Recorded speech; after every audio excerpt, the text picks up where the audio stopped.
Good morning, Gigantoid Hot Wheels Club, archive supporters, channel viewers. It's Friday, which means it's Freestyle Freaky Feedback Friday. And I got a couple questions, but I will save the answers till the later part of the video, so you can skip that if you just want to see the shiny things. And I got some really cool shiny things today. First, the question: what's the weirdest thing you've collected or still collect?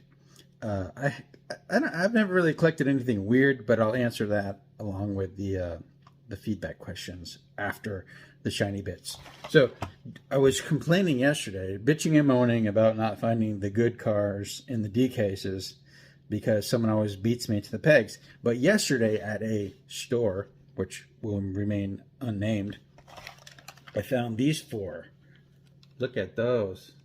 These are specifically four that I was bitching about. The Brazilian Dodge Charger, International Women's Day. I didn't quite understand why this was even popular, because in America people hate women, and but I guess it's a cool car. It's a muscle car. It's a throwback to the 60s. I got one of these already, so this one is for the archive, which, by the way, is a collection of all Hot Wheels mainlines ever produced from 1968 that I'm trying to put together with the help of like 4 or 5 really good friends. The Dodge 23 Ram 1500 black, the black truck. And yeah, this is the first time I've ever seen this truck on the pegs. So I must have got there like minutes after the employee stocked the pegs. And it must have been an employee that doesn't resell on the side.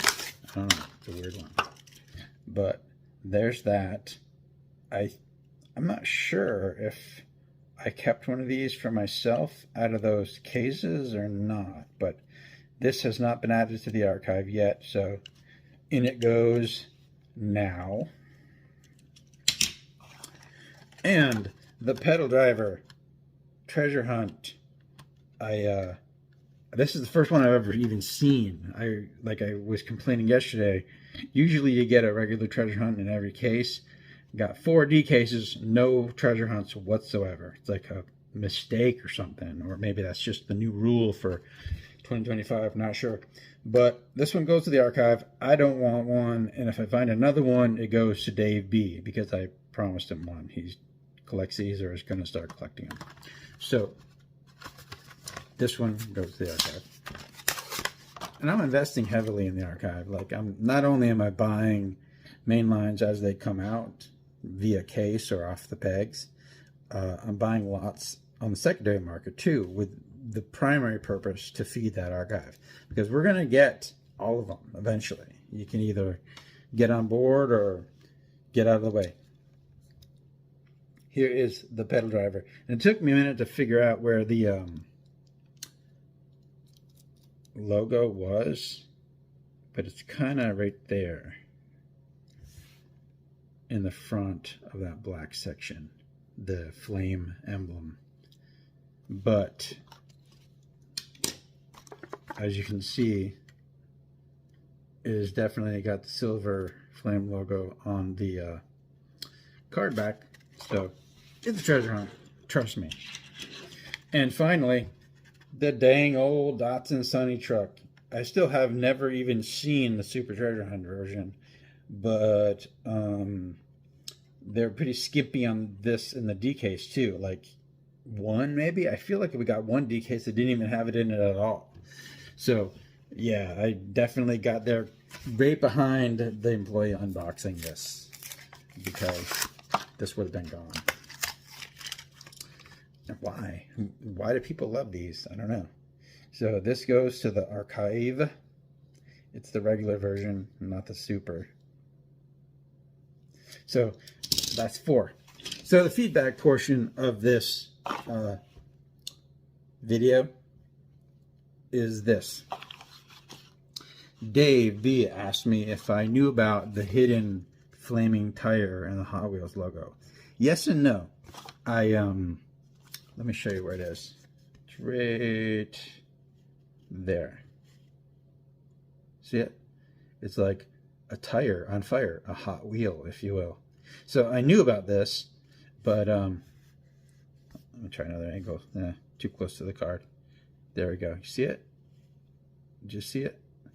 I knew about it, but I don't know. My little butterfly brain got distracted or something, and I never looked into it.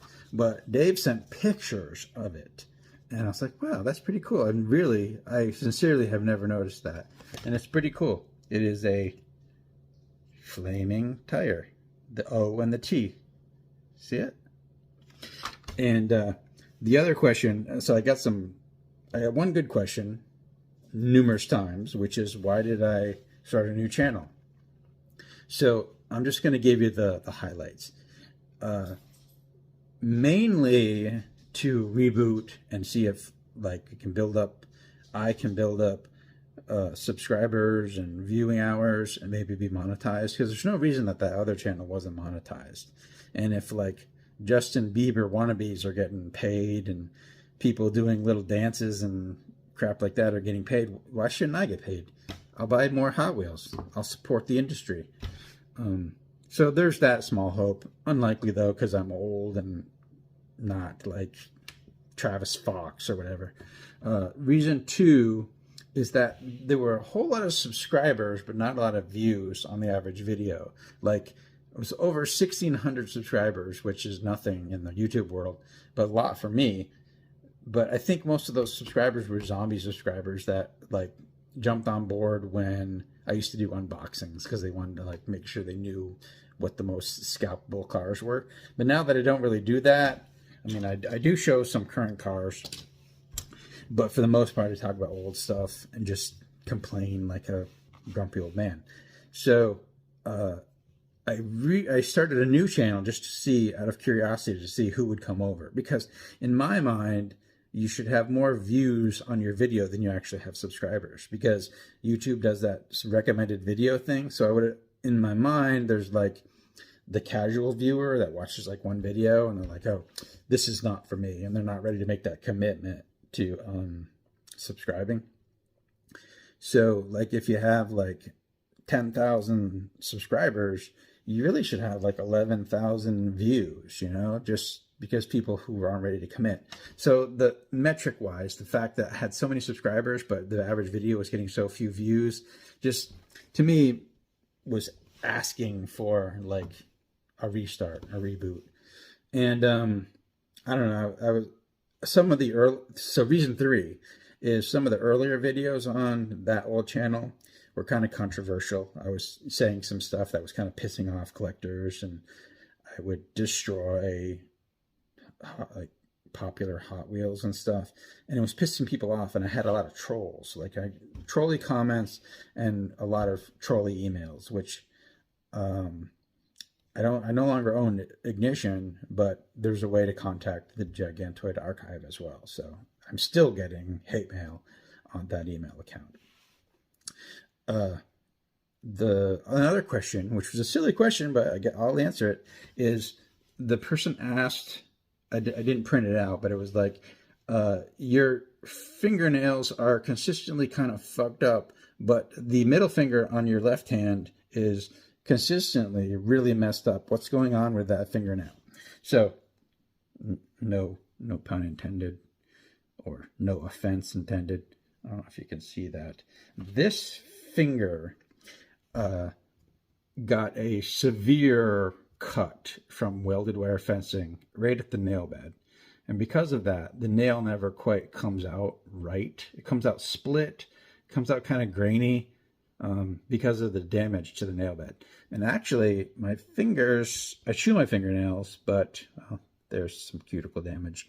But for the most part, my fingers are in pretty good shape today, right now. Except this one, which is consistently messed up. So one weird thing is it always comes out split. So I have a choice of leaving this nail on there, grown out, split, and it's always snagging on things. Or I clip it back so that the one side of the split is all the way up to the cuticle or whatever. But if you ever catch a glimpse of this nail and it's looking gnarly, there you can kind of see the the part that gets clipped. That's my dookie nail. And I did that, well, word to the wise, if your spouse wants to get chickens because of the price of eggs and the price of chickens right now, know this, that it's a gateway into hobby farming, homesteading, micro farming. And once you go into that, you're never going to have free time again. And you're going to have all kinds of weird injuries that you never thought you would sustain. So just a warning, but you won't heed it. You'll do it anyway. And the third question, which is a really sensitive one, and I'm not even going to go there. The third question for this week was, what is your hottest hot take? And I'm not going to do that anymore, because what I'm finding out is that the people who watch these videos, we have diecast obsession, collecting in common. But for the most part, a lot of the people who watch these videos are nothing like me as a person. So when I express my hot takes about shit that pisses me off, I wind up pissing them off, and I lose a subscriber, lose a viewer, and they wind up sending me nasty grams and shit. So I'm not really going to talk about my hot takes, because most of my hot takes are like societal, like things I see out there when I'm on the road or in stores and stuff. I have complaints about the diecast world, but it's the same complaints everybody has. If you want to hear my rants, check out Uncle Tim's rants and reviews. He pretty much everything he has to say about toy collecting, and specifically diecast collecting, is a view that I share as well. But beyond that, like things about society and the way people behave, I'm not touching it, because I know a lot of you do it, and I don't want to come across as arrogant or any more of an asshole than you already picked up on. So that's it for today. These 4 are going in the archive. I got 2 more shipments that are arriving today, I think, that are donations to the archive. So this Gigantoid archive project is going really well, and people laughed at it at first and thought it was crazy, but man, like, I think this weekend I'm probably gonna have more cars than I have time to process them in, so that's a good thing. Anyway, talk to you tomorrow, most likely. Damn, I forgot 2 things to answer the question and to end the video with what I'm kind of looking for and excited about, which is sort of news, I guess. So I've never really collected anything weird like red tabs or zip ties or anything like that. And I've never collected stamps or coins, which is probably the most popular things to collect. But probably the weirdest is I've always been a fan of Frank Frazetta. He's a painter, primarily illustrator, and very popular in the late 60s and 70s. I grew up stealing eerie and creepy magazines from my uncle. And my uncle and my grandfather used to read a lot of Edgar Rice Burroughs, Tarzan, and novels, like dime store novels, with Frank Frazetta paintings on it. So I sort of developed this affinity for his work. It's just kind of grungy and it's realistic in a lot of ways. And I'm also a heavy metal fan, so a lot of metal albums have had Frank Frazetta or Frazetta-esque art. So that like fantasy, sword and sorcery type shit is really, I love it. So I can't afford a real Frank Frazetta painting, obviously. They cost usually hundreds of thousands, if not millions. Coincidentally, the largest private owner of Frank Frazetta paintings in the world is Robert Rodriguez, the film director. And then after that, I think he even owns more than the actual Frazetta family does at this point. So my way of collecting his paintings was I made a list of every painting that he ever did, and most of it appeared on pop culture products like paperbacks, magazines, comic books, album covers, movie posters, things like that. So I had this idea that I was going to collect every single Frank Frazetta painting, but on its debut pop culture item. So I have a bunch of like paperbacks, a bunch of magazines, comics, and stuff with his paintings. And it was usually, well, the ones I collect are where the painting first showed up. for reference, the Molly Hatchet album, Flirting with Disaster, has like a barbarian with a battle axe and a hammer. That's Frank Frazetta. Recently, if you're younger, there's a band called Wolf Mother. Their debut album, self-titled Wolf Mother, had his painting Sea Witch on it. But that's not where it debuted. It actually debuted on a issue of Eerie, I think. So I have that issue of Eerie. Anyway, that's probably the weirdest thing I ever collect. And it's not over. I just have it kind of on hold because I've gotten to the point where things are starting to be expensive and I don't have a lot of disposable income right now. So what am I looking for? The Dollar General exclusives are starting to show up. People are wanting like $100 for the purple Silverado, which I haven't found yet, but I hope to. Because I need at least two, and I know I have at least two buddies that probably would want one too. So I'm probably gonna buy at least 4 of those damn things. And there's Kroger exclusives that should be showing up soon. 2025 cars in their Kroger exclusive paint schemes. And the anniversary cars, there was something, the 5-packs. Like, I would love to get some of the newer 5-packs, but this area is like, there's a lot of poor people in this area.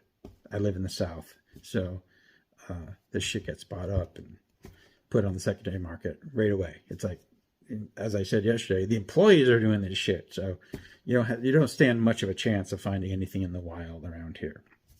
So goodbye, number 2. Talk to you tomorrow.